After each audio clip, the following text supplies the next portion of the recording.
এখানে সাদা নীল পাথর সব ধরনের পাথর এখানে আছে। এখানে আমরা টিভিতে কিছুদিন আগে দেখেছি যে এখান থেকে পাথর লুট করা হয়েছে।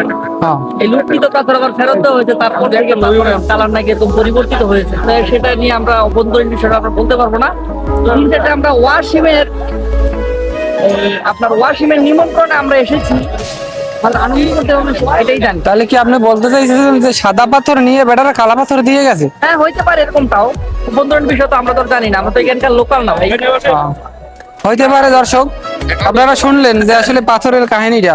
আমিও তো প্রথমবার এসে অবাক হয়ে গেছি যে আসলে এই সাদা পাথর কালা নীলা এভাবে হয়ে গেল কেন।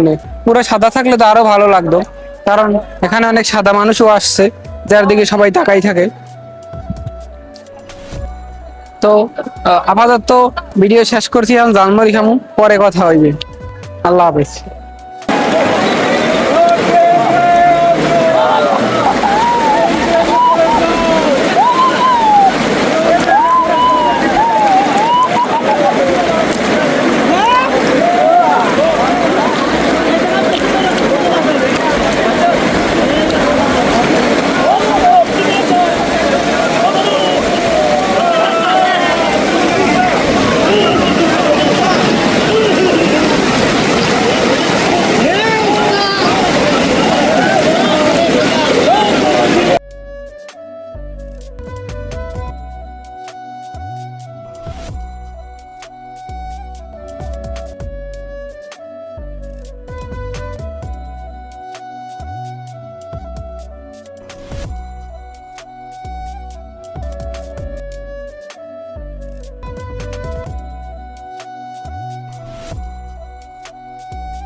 দর্শক, আমাদের সাদা পাথরে গোসল করা শেষ।